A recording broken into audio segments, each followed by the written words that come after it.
시편 11절 말씀입니다. 시편 97편 11절 말씀 우리 한 목소리로 합독해서 읽도록 하겠습니다. 의인을 위하여 빛을 뿌리고 마음이 정직한 자를 위하여 기쁨을 뿌리시는도다. 아멘.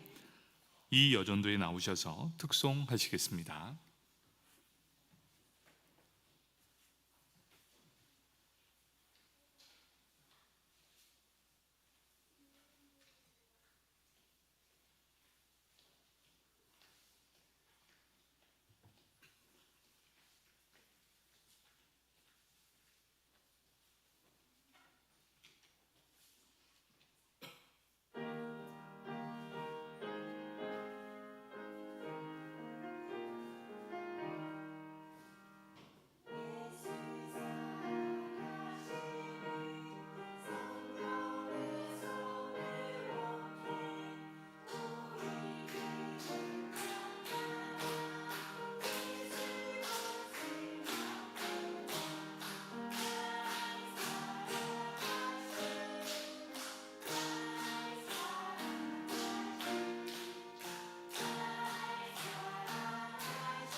아멘. 감사합니다. 우리 이어 전도회 가끔 제가 기대를 하는 전도입니다. 오늘은 어떻게 또 얼마나 많은 분들이 오셔서 활기차게 찬양을 할까 이렇게 기대하고 있었는데 다음번에 한 번 더 기도를 하겠습니다. 너무 감사합니다. 우리 이 여전도회가 이렇게 힘을 기대하겠습니다. 다음번에 다시 한번 힘내시라고 박수하겠습니다. 시편 97편 11절 말씀 함께 읽었습니다. 오늘은 바람직한 기도의 태도 세 번째 시간입니다. 우리 말씀을 듣기 전에 옆 사람 바라보면서 이렇게 인사하도록 하겠습니다. 기쁨이 넘쳐나기를 원합니다.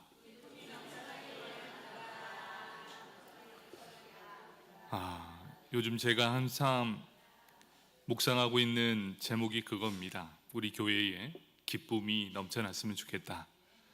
이 기쁨이 회복되기를 정말 원한다. 여러분, 이 기쁨이 회복되는 가장 빠른 길이 무엇인 줄 아십니까? 하나님과의 관계가 회복되는 것입니다.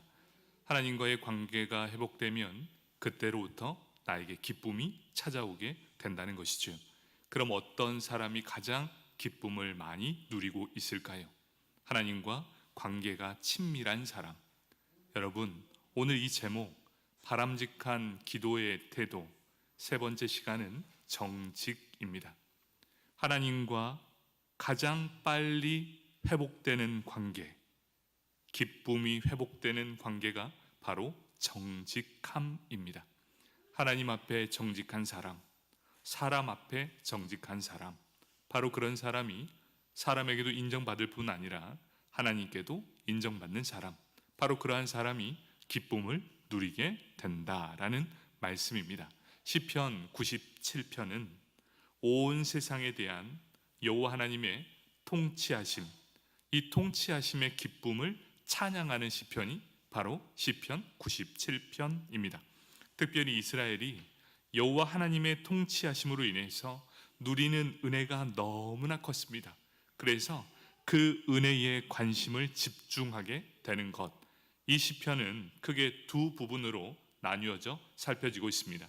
첫 번째는 1절부터 6절까지는 열방을 향해 하나님의 통치를 선포하는 부분입니다.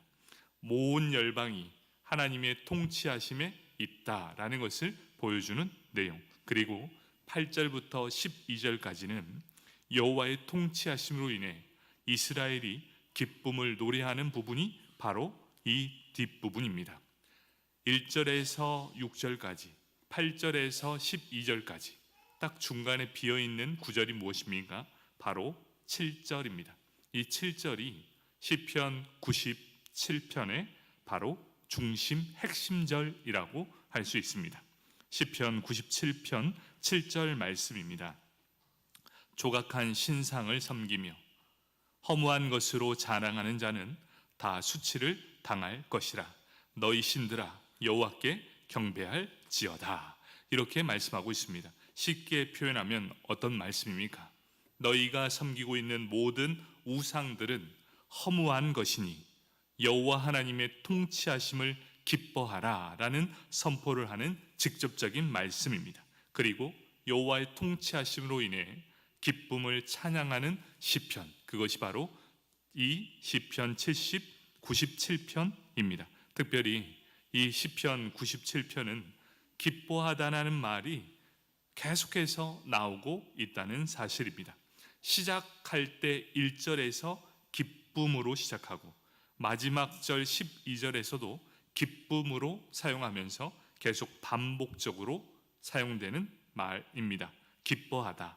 이 시편 97편 전체 말씀을 감싸는 것, 여호와의 통치하심으로 기쁨을 노래하는 시편이 바로 시편 97편이다. 이렇게 말씀하고 있습니다. 오늘 우리가 읽었던 이 말씀 중에 시편 97편 11절은 이렇게 말씀하고 있습니다. 의인을 위하여 빛을 뿌리고 마음이 정직한 자를 위하여 기쁨을 뿌리시는도다. 이렇게 분명하게 말씀해주고 있습니다. 하나님께서 의롭게 살고 정직한 마음을 가진 자들에게 하나님은 빛을 주시고 그 사람에게 기쁨이 있을 것이다. 이렇게 약속해주는 말씀이 오늘 이 말씀입니다. 여기에서 빛은 무엇입니까? 여기에서 빛은 하나님의 인도하심입니다. 그리고 하나님의 지혜를 의미하고 있습니다. 그리고 하나님의 존재하심을 나타내는 것이 바로 빛입니다. 그래서 하나님은 빛으로 그의 길을 따르는 모든 자들에게 어떠한 어둠이 너희 앞에 있을지라도 삶의 길을 활짝 밝혀 주시겠다라는 말씀이 바로 빛으로 나오는 것입니다. 이는 의로운 자들이 어둠이나 혼란 속에서 헤매이지 않도록 삶에서 명확함을 가지고 방향성을 갖게 해주는 이 빛을 의미하는 것입니다. 그리고 여기에서 또 하나 있습니다. 기쁨은 마음이 정직하던 자들과 함께한다. 이렇게 말씀하고 있습니다. 결국 이런 것입니다. 기쁨이 회복되길 원한다. 기쁨이 회복되는 가장 빠른 길은 바로 하나님 앞에 정직한 마음이 있는 사람이다. 결국 기쁨은 마음이 정직한 자들과 함께한다라는 것을 의미하고 있습니다. 정직하고 신실한 삶을 사는 성도들에게 하나님이 주시는 영적 보상이 무엇인가? 바로 그것이 기쁨이라는 것입니다. 빛, 너의 모든 길을 인도해 주실 것인 이 빛, 너의 길이 될 것이고, 기쁨, 너의 삶에 절대로 사그라들지 않는 기쁨, 이 빛과 기쁨의 약속을 우리에게 허락해 주신다는 말씀입니다. 그러면 여기에서 하나님은 빛과 기쁨을 주시는 분이신데 어떤 자들에게 이런 빛과 기쁨을 주십니까? 바로 의인을 위하여, 정직한 자를 위하여 하나님은 이 모든 것을 주시는 분이다. 이렇게 기록하고 있습니다.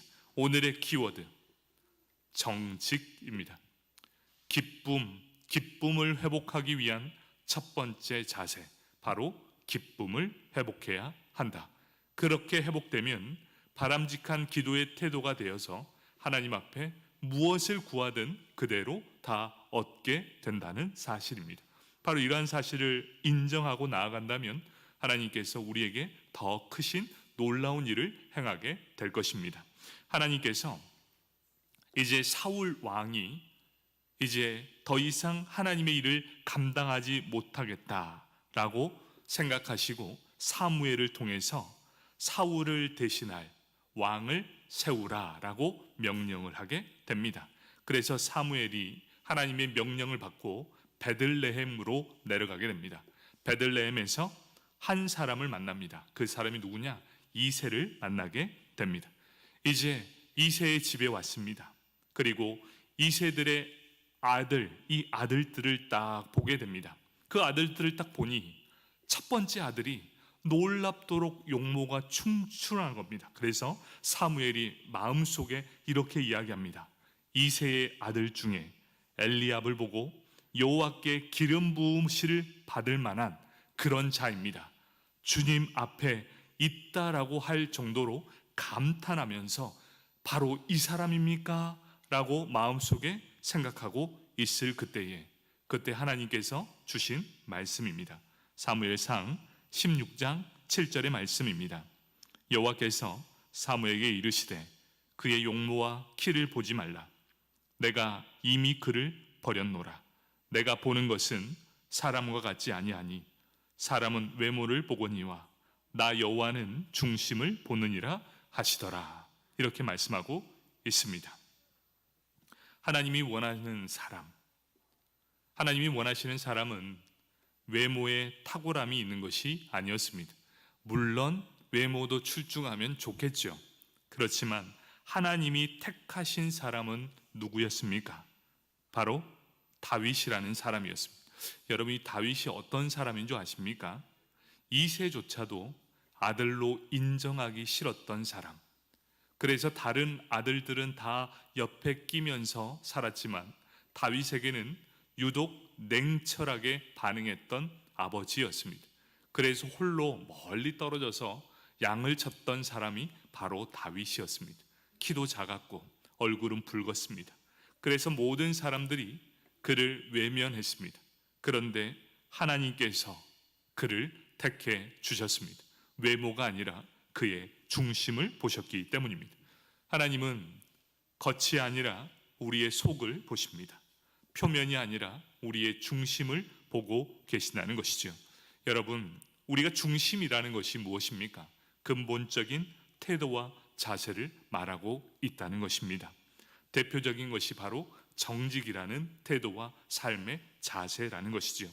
하나님은 나의 번쩍거리는 번듯함이 하나님의 마음을 절대로 움직일 수 없다라는 것을 의미하고 있습니다. 하나님은 그의 마음이 움직이는데 그 마음을 움직이는 키워드가 무엇인가? 바로 정직이라는 사실입니다.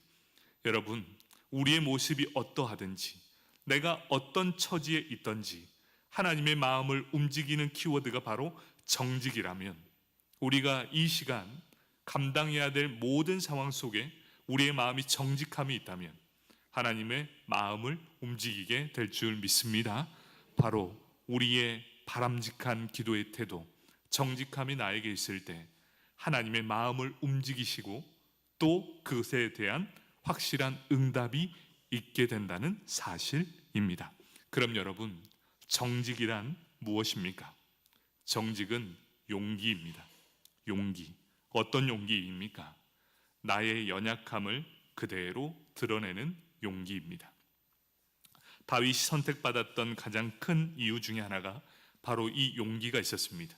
자신을 나의 연약함을 그대로 드러낼 수 있는 용기가 있었던 사람입니다. 시편 51편 10절 말씀입니다. 하나님이여 내 속에 정한 마음을 창조하시고 내 안에 정직한 영을 새롭게 하소서. 이렇게 고백하고 있습니다. 하나님, 내 속에 있는 정한 마음을 창조해 달라고 기도합니다. 내 마음을 변화시켜 달라는 게 아니라 내 안에 바로 이 정한 마음을 창조하시고 내 안에 정직한 영으로 나를 다시 새롭게 해 주십시오라는 이 기도의 간구였다는 사실입니다. 다윗의 이 기도는 가장 위대한 기도 중에 하나입니다.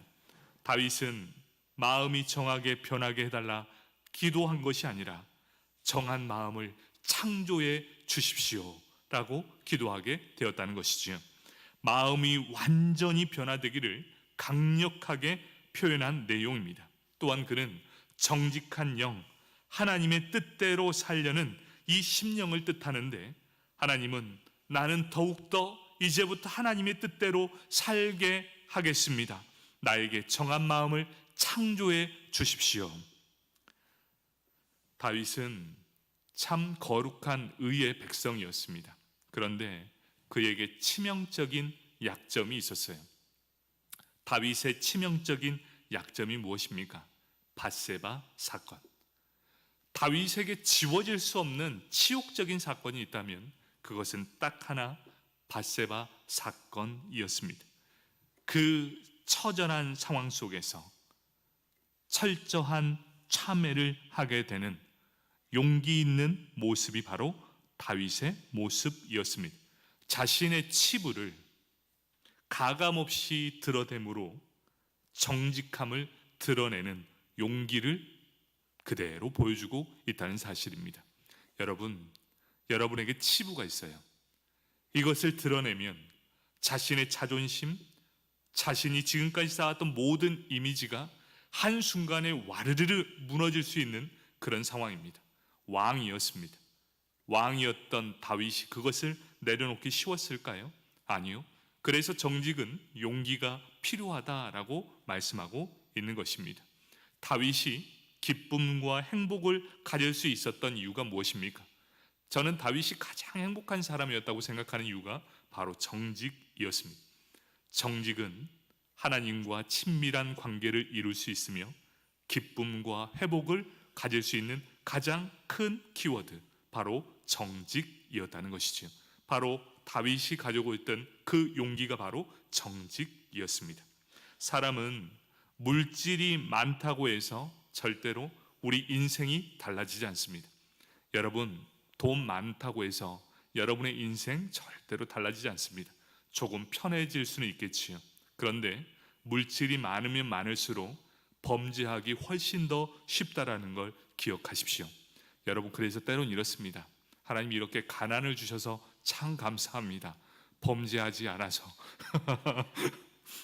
참 때로는 그런 마음이 듭니다. 만약 제게 큰 돈이 있다면 여러분 가장 뭐부터 하고 싶으십니까? 제일 먼저 자신의 욕심을 채우려고 하겠지요. 맞습니다. 물질이 많아진다고 해서 절대 우리가 달라지지 않습니다. 또 나의 형편이 나아진다고 해서 행복한 인생이 결코 아니다라는 걸 우리는 이미 다 알고 있다는 사실이죠. 행복은 물질과 큰 상관이 없습니다. 물질이 없어도 마음의 넉넉함과 정신적 풍요로움이 있는 사람, 그런 사람이 더욱 행복한 사람이 훨씬 더 많다라는 것이지요. 여러분, 예전보다 우리는 상당히 풍족하게 살고 있습니다. 그러면 여러분에게 묻겠습니다. 행복하십니까? 저는 과거가 더 좋았던 것 같아요. 해남 시골에서 살 때 서로 해남이라니까 좀 그렇죠. 해남에서 품앗이가 있었거든요. 음식을 하면 이렇게 대접 하나를 가지고 다 돌립니다. 떡도 다 돌리면 그 대접을 돌려줄 때 다른 걸로 또 다 채워줍니다. 여러분, 이거가 서로가 서로를 다 알고 있을 만큼 친밀한 관계였지요. 없이 살았는데도 불구하고 정말 행복했던 시절이었습니다. 요즘은 아파트 들어가기가 더 힘들다고 합니다. 보안 시설이 얼마나 철저하든지 옆에 누가 사는지도 잘 알지 못하는 것처럼 풍요 속에 빈곤을 살아가는 우리일지 모른다는 생각입니다. 오히려 우리는 주변의 건강을 잃어버리고 물질을 잃어버린 그 상태에서 더욱더 깊은 행복을 찾는 사람을 볼 수 있다는 사실입니다. 왜 그럴까요? 물질을 다 잃어버리고 건강을 다 잃어버리니 그제서야 나에게 있는 모든 것들을 다 내려놓을 수 있다라고 합니다. 다 내려놓으니 그곳에서 행복을 누릴 수 있는 여유가 생겼다, 이렇게 말씀하고 있게 되는 거죠. 여러분, 무엇 때문에 그렇게 분주하십니까? 무엇 때문에 이렇게 모든 일을 감당하고 있으십니까? 여러분, 결국 행복하기 위해서 아닙니까? 그런데 이 행복하기 위해서 전력 질주하지만 언제 그 행복을 찾습니까? 모든 것을 다 내려놓을 때, 비로소 그때 나에게 건강이 있음에 감사하고, 나에게 가족이 있음에 감사하고, 내가 이렇게 살아있음에 감사함을 느끼게 된다는 것이지요. 바로 그것은 마지막 그 모든 것을 다 내려놓을 그때에 가능하다라는 것입니다. 물질이 있는 곳에 마음과 사랑이 있는 것이 사실입니다. 우리는 그걸 위해 살았습니다. 그런데 물질이 우리의 마음과 사랑보다 더 중요하지 않다라는 사실입니다. 물질보다 더 중요한 것, 하나님이 보시기에 우리가 가장 필요로 하는 중요한 것이 무엇입니까? 하나님이 우리를 보실 때 너희의 물질이 아니라 나는 너희가 어떤 상황이든 정직한 마음으로 나를 사랑하길 원한다. 바로 하나님은 언제나 우리를 처음부터 지금까지 원하고 있으셨던 사실입니다. 네가 부에 처하든 가난에 처하든 그것은 너의 상황이지만 그 안에서도 정직한 마음과 그 사랑이 더욱더 중요하다. 그것을 붙들면 어디에 있든지 너는 기뻐할 수 있고 행복할 수 있게 될 것이다. 이렇게 말씀해 주고 있는 것입니다. 다윗은 하나님 앞에 정직한 마음으로 고백합니다. 어떤 고백입니까? 하나님, 저는 죄인입니다. 하나님, 저는 죄를 지었습니다. 내 사랑하는 충성스러운 부하 우리아를 처참하게 죽였습니다. 그리고 그의 아내를 취하게 되었습니다. 저는 참으로 더러운 인간입니다. 저는 죽을 놈입니다. 이렇게 하나님 앞에 정직하게 고백하는 다윗의 모습을 보게 됩니다. 여러분, 한 번이라도 이렇게 진솔하게 하나님 앞에 나의 죄를 낱낱이 고백해 보신 적이 있으십니까? 다윗은 정직한 고백을 합니다. 자신의 죄와 자신의 더러움을 그대로 하나님 앞에 드러냅니다. 그것을 우리는 용기라고 합니다. 정직은 용기가 수반되어야 가능한 것이지요. 버림받을 용기였어요. 그 용기를 내었던 다윗, 그리고 그 정직함을 용서를 구하면서 하나님 앞에 불쌍히 여겨달라는 간청을 올려드립니다. 하나님 어떻게 했을까요? 하나님 그 마음을 받아주셨습니다. 그러면서 다윗은 한 번 더 고백합니다. 주님, 저에게 정직함의 영을 새롭게 해 주옵소서. 우리에게 도전을 주는 바로 큰 이유가 바로 이것입니다. 우리가 어떠한 죄 앞에서도 하나님 앞에 정직하게, 또 두 번째, 나의 부족함을 그대로 드러내는 용기를 내야 한다는 것, 바로 그것이 다윗이 우리에게 주는 교훈입니다. 우리는 어떠한 모습으로 살아가고 있으십니까? 나라는 모습이 있습니다. 여러분, 나라는 모습 안에서도 참 여러 가지 모습이 있습니다. 우리는 세 가지의 모습으로 보여줄 수 있습니다. 나를 잘 알지 못하는 남에게 보이는 나. 여러분 어떻습니까? 나를 잘 모르는 사람에게 우리는 포장을 합니다. 좀 더 멋지게 보이려고 우리의 외면적 외모를 꾸미기 위해 멋지게 꾸밉니다. 이런 남들에게 보여주는 나의 모습이 있습니다. 또 두 번째 모습은 어떻습니까? 우리 집 안에 들어왔을 때 퇴근을 하거나 모든 것을 다 마치고 집 안에서 샤워를 다 끝내고, 그리고 가장 친밀한 사람들에게 보여주는, 허물없이 보여주는 바로 나의 모습이 있습니다. 그 사람들 안에서는 모든 걸 다 함께 할 수 있는 나, 바로 그런 모습이 있습니다. 마지막 세 번째는 나와 아무리 친밀한 사람이라도 그 사람이 모르는 은밀한 죄를 범하는 나의 모습이 있다는 사실입니다. 여러분, 저도 그런 모습이 있습니다. 남들에게 보여지는 나랑 가장 가까이 허물 없이 지내는 사람들에게 보여지는 나, 그리고 나 스스로 아무도 모르는 은밀한 죄를 범하는 나.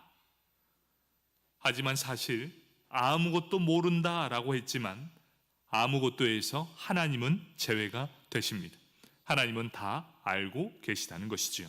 자, 이것이 내 자신의 모습이고 이것이 방이라고 가정을 한다면 우리가 기도할 때 어떤 방을 열어야 하나님께서 들으시는 기도가 될까? 나에게 어떠한 기도가 바로 하나님 앞에 공개되길 원하실까입니다.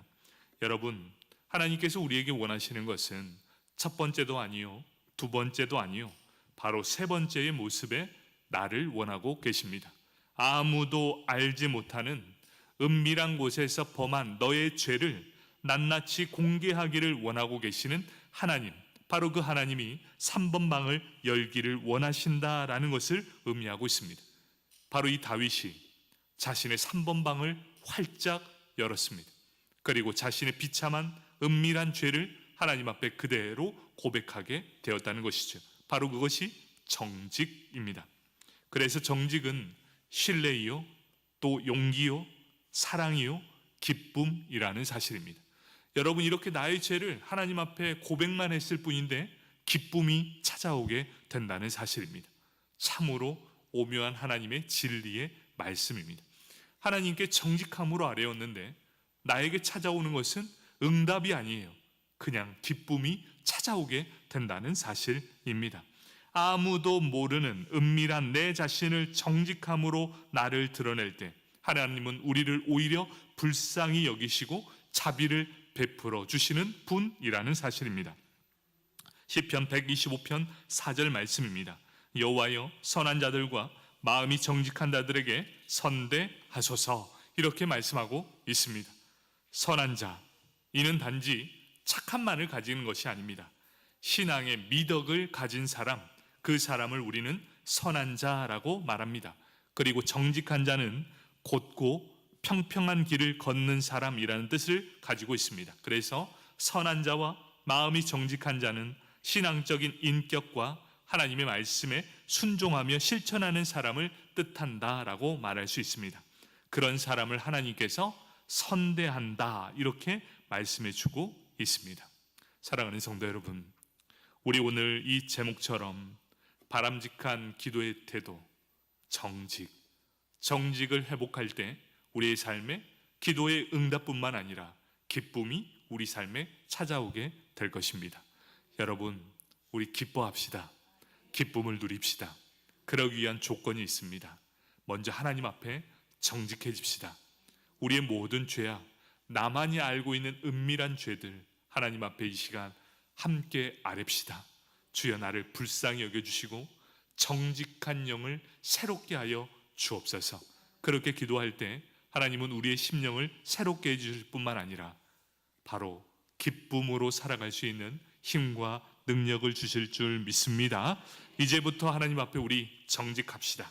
손해보더라도 나의 죄를 정직하게 우리 한번 고백해 봅시다. 내 모든 것을 솔직하게 드러내는 용기가 있을 때 하나님은 반드시 그 기도에 응답해 주실 줄 믿습니다. 이러한 모든 기쁨과 이런 정직한 영이 우리 모든 성도님들에게 넘쳐나길 주님의 이름으로 축복합니다. 아멘. 기도하겠습니다. 우리 함께 이 시간 통성으로 기도합니다.